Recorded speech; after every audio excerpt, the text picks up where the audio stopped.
a little sneak peek, if you will. Yeah. So, Nicole, the Journey Family Advent Project. This is your baby. Yeah. This is your baby, and this is actually the first time we've done this as a church as well. In terms of we did Advent last year as an actual season and series. I was here. That's right, and we'll have the Advent candle in the lobby, but we really wanted to take it further.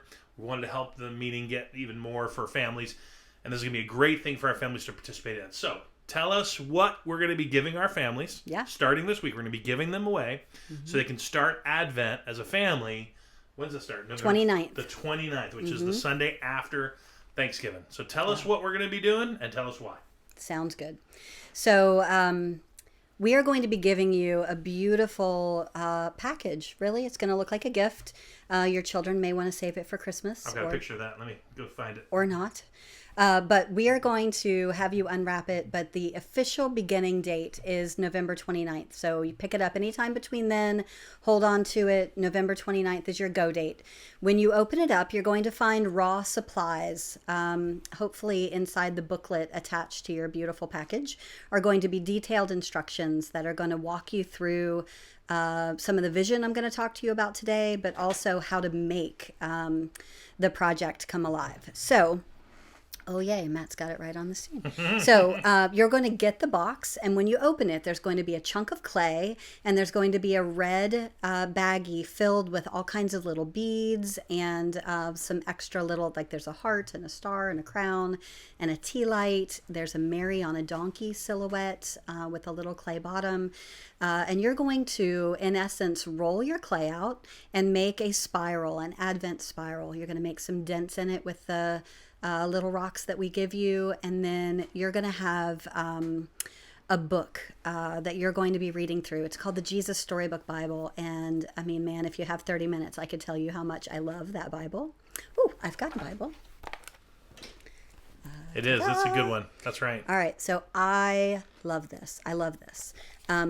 I have learned from this Bible. Your teenagers will learn from this Bible if they're reading to your preschool kids. It's fantastic. It's biblically accurate, and what you cannot escape when you read these stories is the pursuit and the love of God for his people. And I don't know about you, but in this season of COVID, I need to be reminded that our God is still present. He is still with us. He is still for us. He is still advocating for us. And this journey down this Bible story will do just that. So now, Advent calendars. Let's just talk about it. Advent calendars, people sometimes get them, little windows to open up, sometimes candy. We get people, you bought one at Target. So, we get it. It's pretty popular. The purpose of this is to give, and I think you were getting ready to talk about this. Yeah, I was. Not just the instructions, but with this book and with your family, in addition to them being able to, I want you to show them how it moves. Not show them, but I'll show the picture again. Yeah. This is the same theme. Advent is waiting. It is. We're together waiting. But instead of just waiting for Christmas Day, waiting, getting little chocolates for, the folks. And again, families have a tradition of that. That's fine. Oh, sure. But we would like for you to take this and really use it as a time to point to Jesus. So show them a little bit in terms of give an example of day one of what they would do, how they would move something, what they would read, and go from there. So inside your booklet is a reading plan, and it's going to tell you what page and what the story is. You're going to gather your family. You're going to read a story in the Jesus Storybook Bible, and then you're going to add one stone at a time to your Advent spiral, and you're going to advance Mary on the donkey. There's a beautiful silhouette. You're going to advance her along the spiral till we get to the center. Every night you're going to have a story to read that's going to move you along God's big story towards the birth of Jesus. Every story building on each other, the lineage of Christ laid out for you there as you sequentially go through these stories. And you're going to land on Christmas Eve at the candle, which you'll then light because he is the light of the world. And we will light that on Christmas Eve together, and it will stay lit through Christmas Day. And there are specific readings about his birth, and then the wise men and shepherds and angels that will all come Christmas Eve and Christmas Day. And it's a battery powered candle too, so it is no it's flames safe involved. for all. These can sit in your kids' rooms if you want. Yeah. They can sit at the dining room table, and you know, and like I said, being able to move it every day. I know for one, my older kids are gonna have to read some. Yeah, that's the hope. Charlie's gonna love it, just from the standpoint of not only creating it in terms of the craft, but also being able to move Mary and baby Jesus. Like, you know, I apologize in advance for any family fights that you might have on who gets to move Mary that day. Yeah, see, because it'll be a thing. it'll be a thing. All right, so the big picture of why. Obviously, you've been touching on it. What if you had to be able to speak to if you could speak individually to every family at Journey, tell them what you are really been praying over, because you guys prayed over these today. Yes. You had volunteers, and you guys have been praying over these since you made them. You've been praying over them as you put them together. Yeah. And if you could give them the heart behind like what you would love to see happen in their family because of this maybe new tradition, maybe just this year it being a very different way of bringing in Advent, what would you say to them? I mean, there's so much, but I think the heart behind it is really just materialism often can eclipse the real reason that we celebrate Christmas. We get so focused on getting to Christmas Day, and as parents, all the things we have to do to make Christmas morning happen. And this is an unusual year, and it's a year where so much of our focus is on what we've lost, on what we're not doing or unable to do.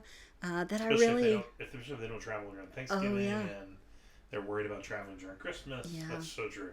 We're losing a lot. We are. And there's a real opportunity here, though, to gain something. In the slowness that we have found ourselves in, there's a real opportunity to just soak in God's bigger story as he leads us day by day closer and closer to his plan for Jesus, born fully human and fully God, in the flesh, to walk on this earth. I think we have an opportunity this year for all of us, our kids included, to just own that a little bit differently, because that babe born in the manger was born destined for the cross.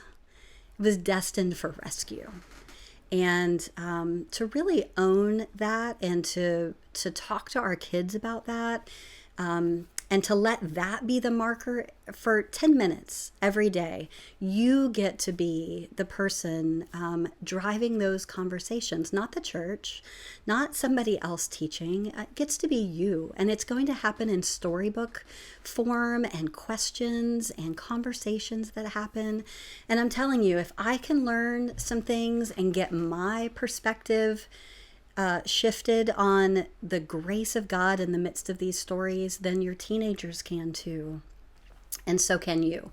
And I think as we all just really keep our eyes on the fact that God has not forsaken us or abandoned us, that he's had a plan from the beginning of time, we will all experience Christmas a little more deeply this year when December 25th comes.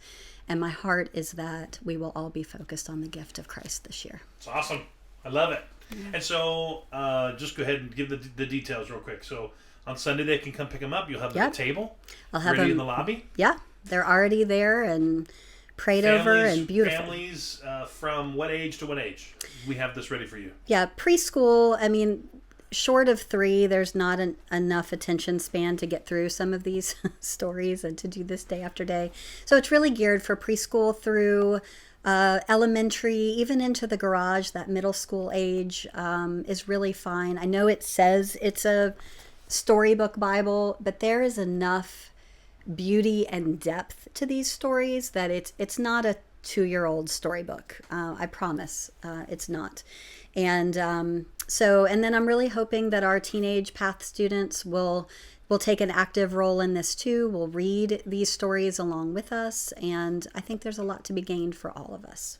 All right, so there's a package waiting for you if you fall in that category. Now, when we ordered these, we had to order a certain amount. We prepared a certain amount. we're already on the front end knowing we may have a few extras. Yeah. And, this is an investment on the church's part to invest in families, in our church. Like, this is a big deal. Don't take this and leave it in your car for December. I mean, You will crush my Yes, heart. exactly. You'll crush Nicole, and God will get you. No, I'm just kidding. But now, this is something, a significant investment on our part for families. But we know there's going to be a few, and you had a real desire for folks to intentionally maybe take one more or sign up. We need to make a list. Yeah. First come, first serve. That if we have extras, what you want people to do with them. Tell them a little bit about what that is. I do. I have a do. plan. You have a plan. Evil plan, plan for good, whatever. It's Yeah. all a very fine line. So here's the deal. Kids are so receptive to the story of Jesus, and they lead up. This is an amazing time where that secret Christian thing. What if you had a family in your top 5 that you've been praying for? And what if their kids were just in that sweet spot, right? That preschool, elementary, or real early middle school. What if you gave a project to them? What if you tracked with them, had conversations, had dialogue about what your kids were experiencing? What if those families have never heard the lineage kind of laid out in God's pursuit leading to the birth? Because this Jesus Storybook Bible wraps even some of the more difficult messages. I mean, look, when I'm teaching about Abraham and Isaac, that's hard stuff. That's hard stuff to teach kids. And in the midst of all of that, this Jesus Storybook Bible takes it and says, and one day there would be another sacrifice. Like, it points straight to Jesus. Yep. What if we could share that message for the first time with a family, and these adults hear it through the beauty and wonder of the experience of their children? And what if we then have permission to have brand new conversations about what our kids are talking about, how we're experiencing it? Guys, I got goosebumps everywhere. Like, if we had 20 extra, and some of you had a burning desire right now as you're listening to this, I know somebody who's just right to receive this, that I want to pursue and follow up, then email me, Nicole@thejourneyonline.com. I'll put your name, first come, first serve, on a list. And then when we've determined that we have X number that we're going to be able to give away, I will contact you. We'll make arrangements to get this to you. And you give it away. You give it away and you pursue.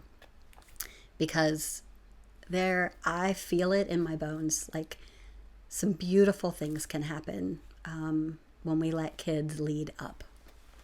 I agree. And I think just to even me